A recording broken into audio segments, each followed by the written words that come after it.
جی تو السلام علیکم۔ ہم شیخ احمد سرہندی یعنی کہ مجدد عرف ثانی کو ہم ڈسکس کر رہے تھے، ان کی ایفرٹس، ان کا ورک۔ ہم نے پہلے 4 پوائنٹ جو ہے وہ ڈسکس کیے ہیں کہ کون کون سی وہ چیزیں تھیں کہ جو انہوں نے معاشرے کے اندر بہتری لانے کے لیے انہوں نے کی۔ پہلا ہم نے ڈسکس کیا کہ انہوں نے بکس لکھیں شعور پیدا کرنے کے لیے۔ دوسرا انہوں نے اسلامک سوسائٹی میں کچھ سٹیپس لیے جس کے ذریعے انہوں نے ریفارمیشن کی۔ تیسرا معاشرے کے اندر سوشل ایولز جو تھیں ان کو ختم کرنے کے لیے سٹیپس لیے۔ چوتھا انہوں نے جو اسیمیلیشن کی تحریکیں شروع ہوئی تھیں مختلف مذاہب کو اکٹھا کرنے کی، جیسے کہ دین الہی یا بھکتی موومنٹ تھی، ان کو کاؤنٹر کرنے کے لیے انہوں نے ایفرٹس کی۔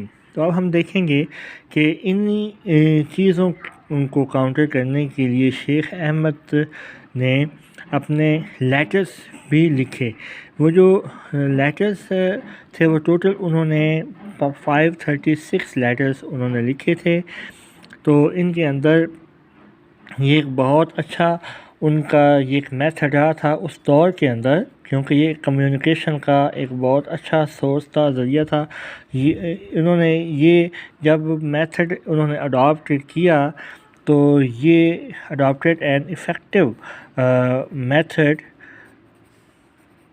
کیونکہ جو دور کے لوگ تھے، چلو اپنے علاقے کے لوگوں کے ساتھ تو ڈسکشن کی جا سکتی ہے مختلف ذرائع سے، لیکن جو دور کے لوگ ہیں ان کو، جن کے اندر یعنی کہ کچھ نوبلز شامل تھے، یعنی کہ جو مختلف پوسٹوں پر بیٹھے تھے، سیاسی پوسٹوں پر بیٹھے تھے یا کچھ سول اداروں میں بیٹھے تھے، نوبلز جو تھے جو یعنی کہ شعور رکھتے تھے، جو کہ پاور رکھتے تھے، جن کی بات سنی جاتی تھی، چاہے وہ سول محکموں میں تھے یا کچھ آرمی کے اندر انہوں نے بہت زیادہ کام کیا، یا کچھ کورٹ کے اندر، عدالت کے اندر جو موجود تھے لوگ، یعنی کہ تمام ان لوگوں کو انہوں نے ٹارگٹ کیا، ان لوگوں میں شعور اجاگر کیا جو کہ معاشرے میں ایک اعلیٰ مقام رکھتے تھے، جن کی بات سنی جاتی تھی یا جن کے پاس پاور تھی۔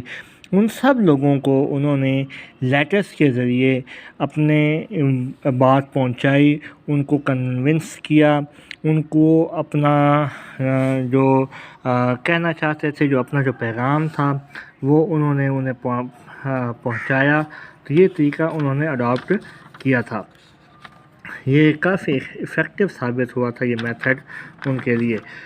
اب وہ کون کون سی کچھ شخصیات ہیں جو کہ اس زمن میں کافی اہم ہیں جن کو انہوں نے یہ لکھے تھے؟ اس کے اندر سب سے پہلے شیخ فرید ہیں۔ ان کو یہ ایک بڑے اہم نوبل پرسنالٹی تھی، ان کو انہوں نے یہ لکھے، جن کو اس کے علاوہ خان اعظم اور اس کے علاوہ صدر جہاں اور یہ اس قسم کی نوبل پرسنالٹیز، عبدالرحمن خان خانہ، عبدالرحیم،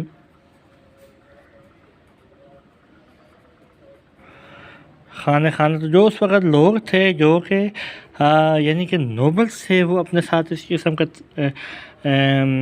جو ہے القابات وہ یوز کرتے تھے، خان اعظم، صدر جہاں، خان مختلف پوسٹیں کو بھی ریپرزینٹ کرتا ہے۔ اب انہوں نے اپنی جو پریچنگ تھیں، اپنی جو بات وہ کہنا چاہتے تھے، وہ انہوں نے اپنی لیٹرز کے ذریعے اور ان کے ذریعے خط و کتابت کے ذریعے اپنا ڈسکشنز کیں۔ ان میں سے کافی لوگوں کو انہوں نے اپنے ساتھ قائل کیا، اور اسی طرح ان کا جو سلسلہ ہے وہ چلا، اور یہ چیز کافی ہیلپ فل ثابت ہوئی ان کے کام کے لیے۔ چھٹی چیز جو انہوں نے تھی وہ انہوں نے وحدت الوجود کو کاؤنٹر کیا، جو کہ مسلمانوں کے اندر اس وقت جو صوفیات ہے یا دوسرے طبقے کے لوگ تھے وہ وحدت الوجود کو بہت زیادہ پھیلا رہے تھے۔ تو انہوں نے جو اس وحدت الوجود کو کاؤنٹر کیا۔ وحدت الوجود ہے کیا؟ وحدت الوجود یہ کہتا ہے کہ there is no God, everything is God۔ there is no difference between man and his creator. Means کہنے کا یہ ہے کہ خدا، ہر چیز خدا ہے، خدا کے علاوہ جتنی بھی یہ چیزیں ہمیں نظر آتی ہیں، چاہے کوئی انسان ہے، چاہے اور کوئی مخلوق ہے، وہ سارا خدا کا سایہ ہے، خدا کا ظل ہے، خدا کا عکس ہے.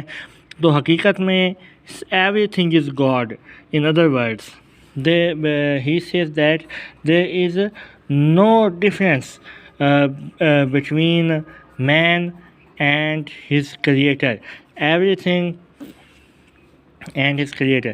تو جو ہر چیز ہے وہ خدا کا ہی عکس ہے، وہ خدا. یہ اس وقت ایک غلط مسکنسیپشن لوگوں کے اندر پھیل چکی تھی، جو کہ چند صوفیاء نے، جو کہ بیسیکلی ہندوؤں سے متاثر تھے، انہوں نے اس چیز کو پھیلایا لوگوں کے اندر. ان کا کہنا تھا خدا اور مخلوق they are not separated each other. تو یہ چیزیں ایچ ادر. تو پھر مجدد الثانی نے ان چیزوں کو کاؤنٹر کیا. کاؤنٹر کرنے کے بعد انہوں نے اپنا وحدت الشہود کا جو نظریہ ہے، جو تھیوری ہے، وہ پیش کی. انہوں نے اس میں بتایا کہ جو کریٹر ہے، جو پیدا کرنے والا ہے، اور جو کریشن ہے، جو اس کی کریٹر ہے، کریٹر اینڈ کریچر، یعنی کہ مخلوق، خالق، کریٹر خالق اینڈ کریچر مخلوق، were two different things.